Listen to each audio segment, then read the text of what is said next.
everyone, and welcome to the Finding It with Father podcast. I'm Father Jose Alvarez, your host, and I'm delighted to welcome you as I roll up my sleeves, put on my apron, welcome you into my kitchen, where we're going to be finding it today. We're going to be finding life. We're going to be finding the presence of God right in here.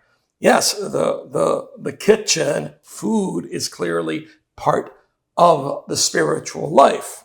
Like, haven't you noticed that all of the important things that Jesus did, he did around meals? It's because he knew where it was at. And we're delighted to have you with us. We ask you to subscribe so that you can receive alerts every Friday when we release these episodes. Hit the like button, share this with whoever you can, whoever you think will like it, whoever you think could benefit from it. Listen, I can tell you this podcast is being shared not just locally, but throughout the country. I know we've got people that are listening to it up in New York, New Jersey, and DC, the Carolinas, Kentucky, and even as far west as San Francisco, LA, and even San Diego. People are trying to find it everywhere. And thanks be to God, we're getting great feedback on it. People seem to really be enjoying it. We're getting new sponsors all the time. And, all kinds of ideas, questions, suggestions coming in. I've had a few people that have said to me, Father, are you gonna pull out your guitar at some point and do a few songs for us? And yeah, probably that's gonna emerge all in due time. I've also had people ask me, are you going to interview anyone? Yes. As a matter of fact, next week, in our next episode, we're going to have someone very special that we are going to interview. I'll tell you all about that at the end of this episode. And, I've even had a few people, they've asked me, Father, are you going to dedicate an episode to the elections? And not really.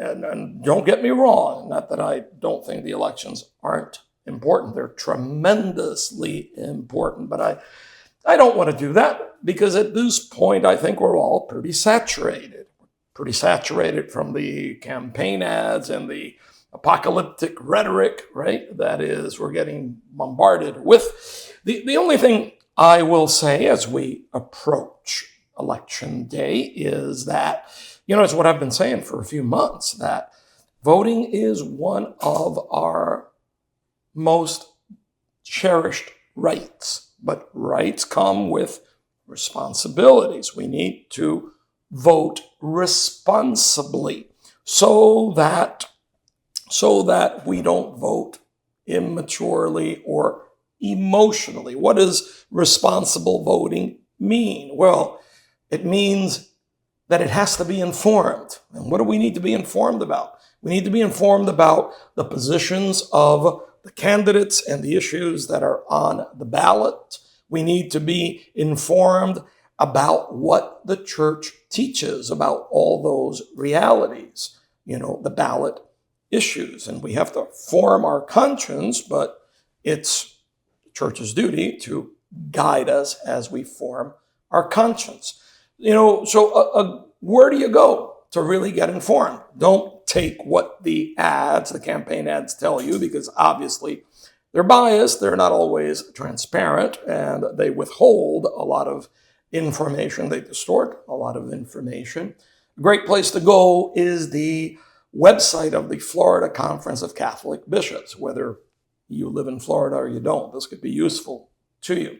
And they've got some great election resources there. You can visit their website. You can see the website right there on your screen, www.flaccb.org. Click on the election resources segment, and they've got a great spread on the positions of the presidential candidates, very detailed. They have a great summary of what church teaching is on so many diverse topics that pertain to these candidates and to other ballot issues. Obviously, you know that as a church, we here in Florida, we stand against Amendment for, because it so very clearly stands against everything that we believe in, right? As it seeks to, roll out abortion without any limitations at all, and it brings up some other grave dangers to women and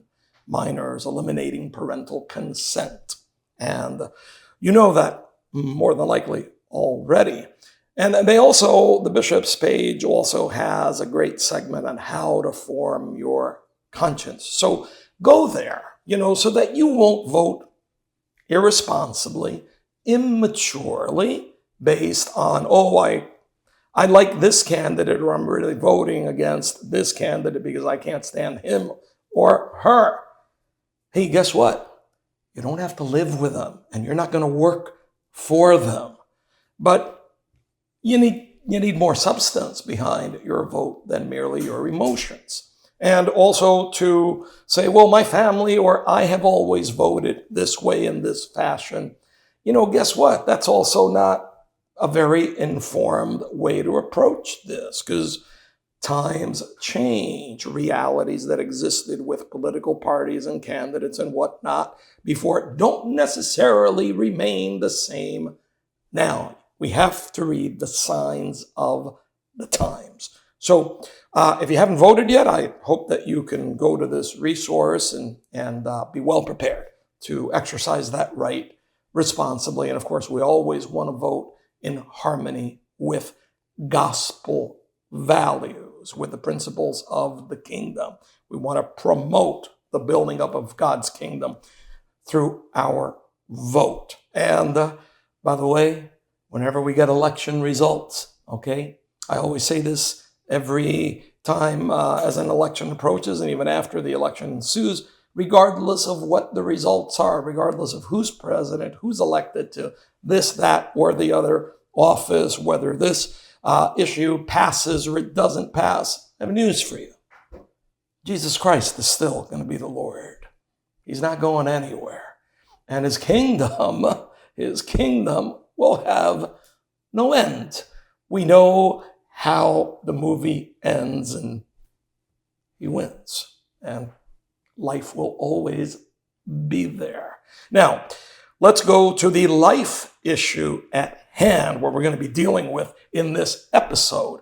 I told you last time that I'm a bit of a foodie, and I love to cook. I have family, I have friends that I invite over. They sit here at this dining table, which is in the kitchen, and we just eat up a storm and love it, find life in doing all of that. Well, today I'm going to make for you the most requested dish that I make. It seems like people that have had this, they want to keep having it. And it's a dish that I picked up from my favorite restaurant in New York City. It's no longer there, unfortunately. I used to frequent that place a lot whenever I was in New York, which was, routinely. And it was a little Italian place that was in the West Village. It was called Po, like the river in Italy. It was on this tiny street called Cornelia Street, right off Bleecker Street and 6th Avenue. And the restaurant was founded in 1995, I believe, by celebrity chef Mario Batali. I think he was there for like a year, and then he left the restaurant to his partner, a fellow by the name of Stephen Crane. I knew Steve, great guy. Steve was always there on the weekends. And I got to tell you, that place was so special. I ate in I tried the more reputable restaurants in the city, et cetera, Italian ones. That's what this place was, Northern Italian cuisine. Nothing, no place held a candle to this place. This place was simple, elegant. The food was outstanding. The staff was highly professional, friendly. They always made you feel like you were right at home. The bartender, buddy Kevin Scanlon, best bartender in the city. And I'm not a drinker, really. But I say that because, Po was like a shoebox, and it wasn't a very big place. Sometimes I would be there with people I took, but most often I would go there on my own, and I'd sit at the bar, which was small. And no matter how packed the place was, Kevin found a way to make, a spot for me. And sometimes he would even offer me stuff that wasn't on the menu. They'd let me customize whatever I wanted to eat. But the dish that we are going to make tonight is one that they made seasonally. It's a pasta dish. I love pasta.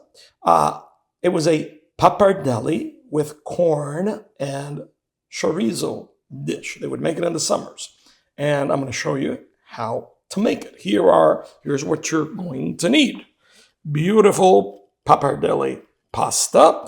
All right, we're going to make this with a red onion. You can use any kind of onion. You can go yellow, you can go white, you can use Vidalia onion. It doesn't matter. I like using the red onion simply because of what it does to the color once it's plated. And how much? Well, it all depends on the size of the onion. If you have a small onion, you can use the whole onion. If you have a huge onion, chop it in half and use that. We've got some chopped garlic, of course, that we're going to use. Look at this. Wonderful. Oh, tasty. Forget about the cholesterol. Get that out of your mind. Chorizo, Spanish chorizo. It's already been chopped up. Rule of thumb, if you're cooking for one, you want to get those short little chorizos about yay big. All right. If you're cooking for one, you use one chorizo. If you're cooking for two, you use two chorizos. So, you can go on and on, right? You can figure it out. And then, of course, you can see we've got this beautiful golden corn right here. Now, the best way to deal with this is if you actually, use the corn, you boil the corn and you shave it off the cob. It'll be soft. It'll be sweet, unbelievably tasty. Or you can take the shortcut that I did. This is frozen corn that I've pre-cooked, okay, just for the sake of time. And you can use that. We're going to need a little whipping cream for the sauce and olive oil. There's about 1/2 to 3/4 cup of olive oil.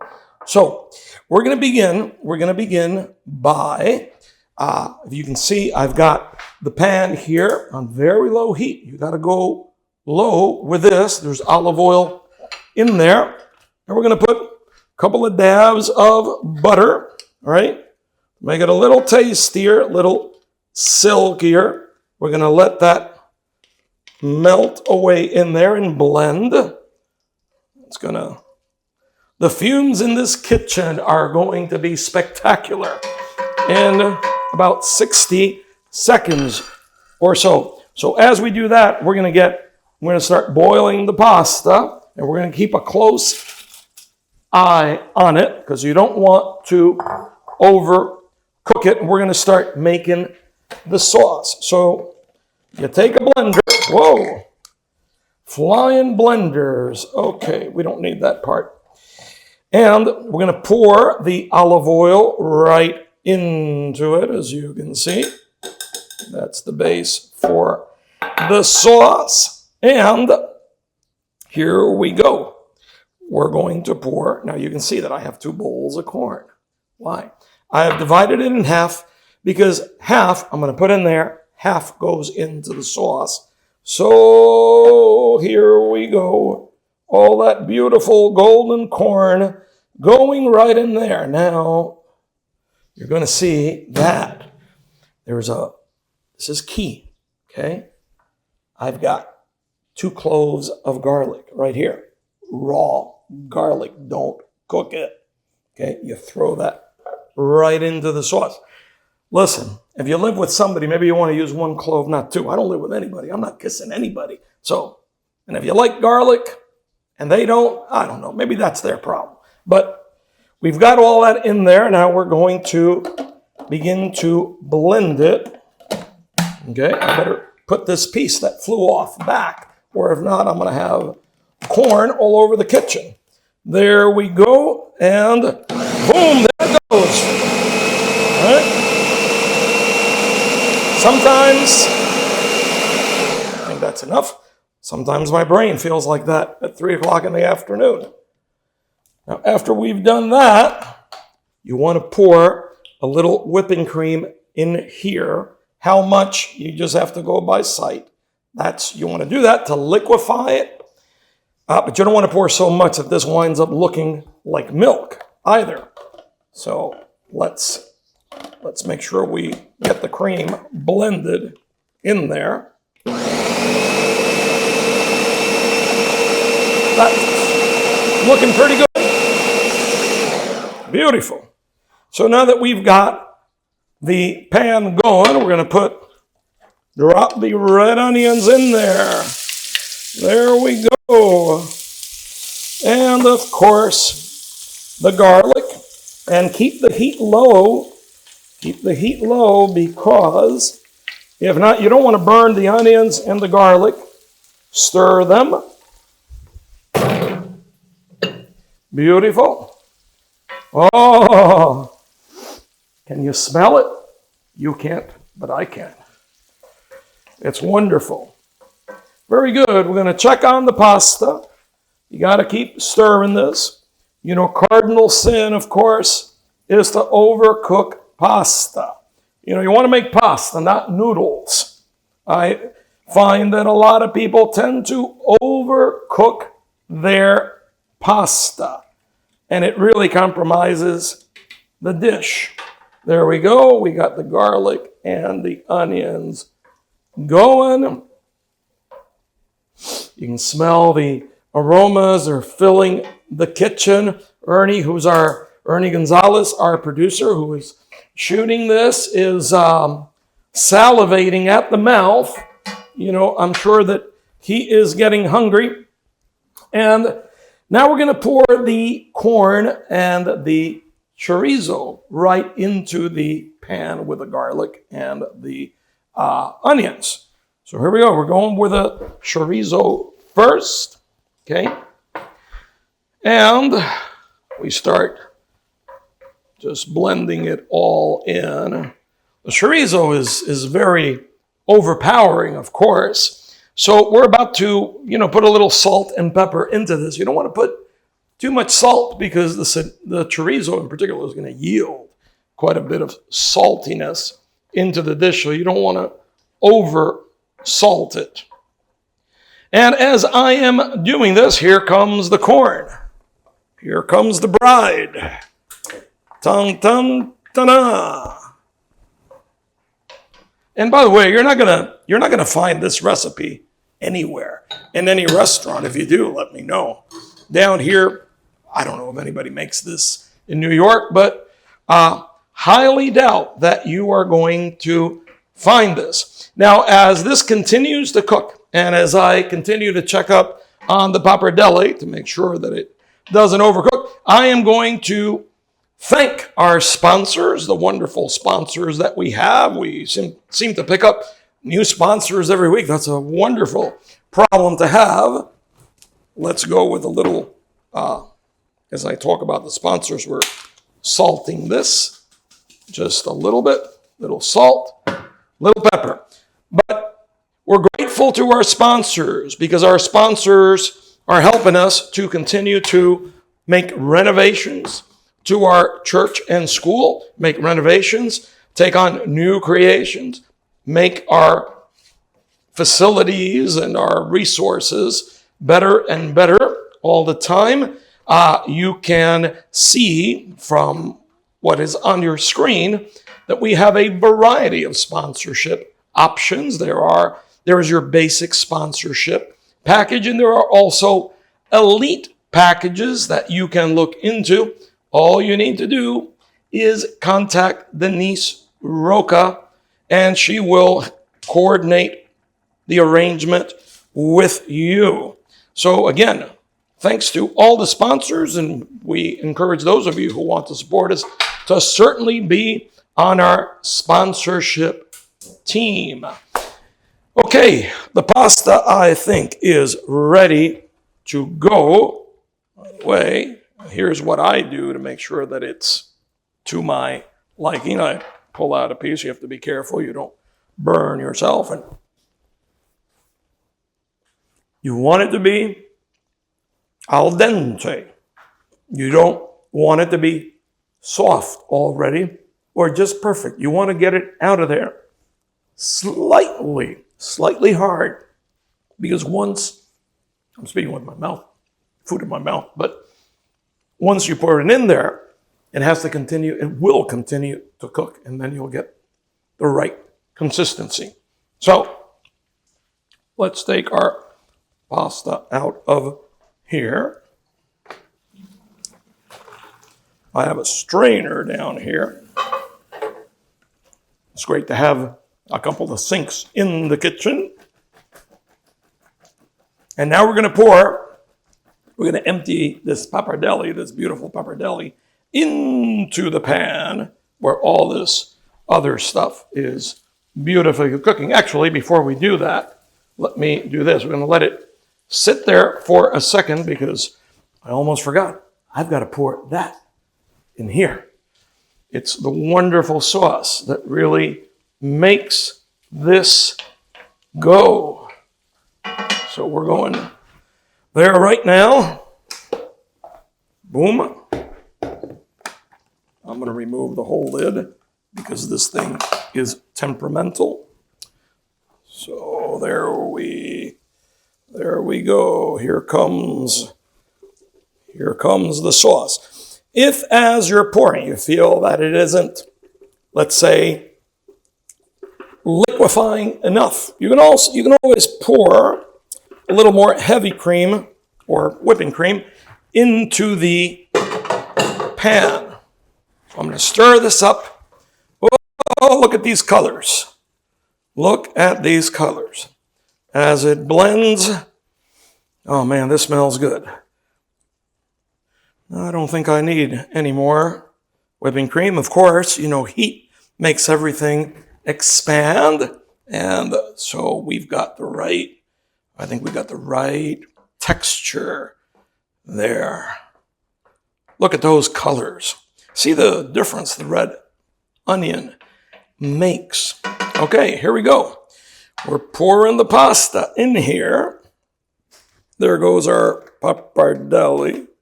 We're going to now stir this. You want to get it all in there. Woo! Look at that.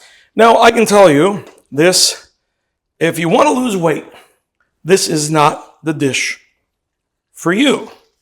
Now, of course, how much of it you eat is going to clearly affect your waistline. But let's just say that this is not one of those low-calorie dishes, but what I can tell you, what it's guaranteed to do for you is to make you very, very happy, very fulfilled. You might fall asleep about a half hour after you have a little bit of it, but look at that. Look at how beautiful that looks. Okay. And now we're ready to plate it. So there's a lot there. I meant to make food enough for two. I'm feeding Ernie after we do all this. He deserves a good meal. But it looks like I've made food for more than two, but that's always the case. I prefer to have more whenever I serve rather than less. Look at this. We are plating some of this beautiful. Look at that. Pappardelle. Okay, that's enough. I can hear my mother's voice in the background saying that's enough on the plate.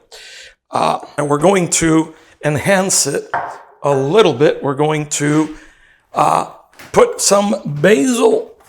I'm going to cut up some basil. I'll just do that the old-fashioned way with my fingers. Look at that. Adding a little color and definitely a little touch of extra delicious flavor there.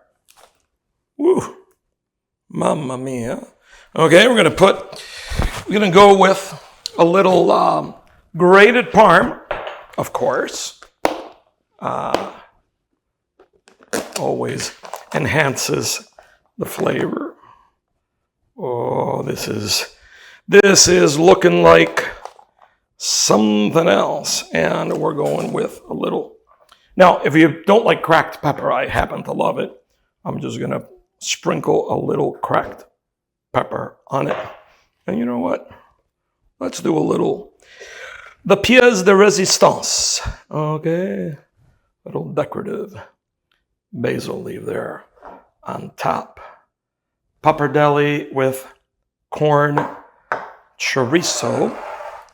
We're going to dig in now. See? Ooh, my.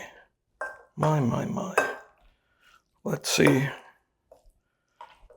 Let's see what this tastes like.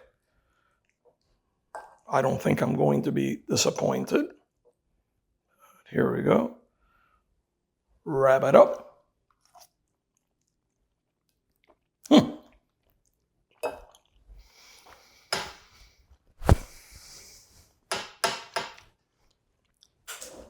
Finding it with Father. The presence of God is in this dish. I can tell you that. And if you eat 4 plates of this stuff, the presence of an atomic bomb is going to be within you. But moderation is the key to everything. When moderation goes out the window, the Holy Spirit runs for cover. I'm going to invite Ernie. Come over here. Taste this thing. Dig in. Here's a fork. Clean fork for you. Wow. Go right in there. This is Ernie Gonzalez, the man, the myth, the legend. You've never had this, ever? Never. Wow. Not too many people have. How are we doing? Very good. It's different. It's different. No. Finding it with Father. Hey, this is part of the spiritual life. I think Jesus would like this dish. A lot of people do. I love it.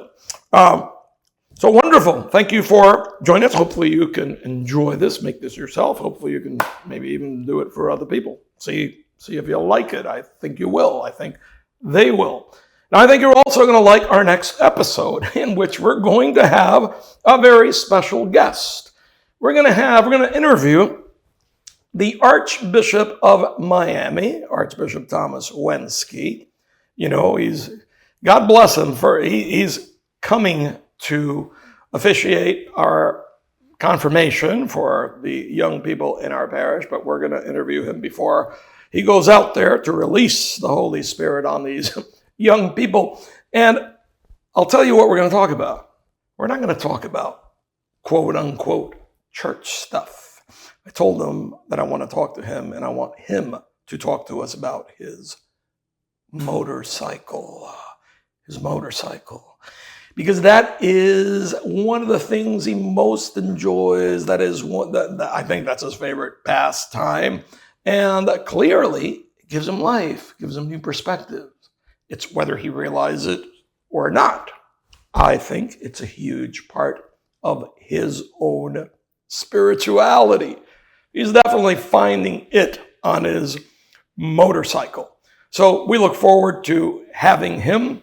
We look forward to having you with us again every Friday. In the meantime, until we get there, keep trying to find it with Jesus. And we'll catch you next time.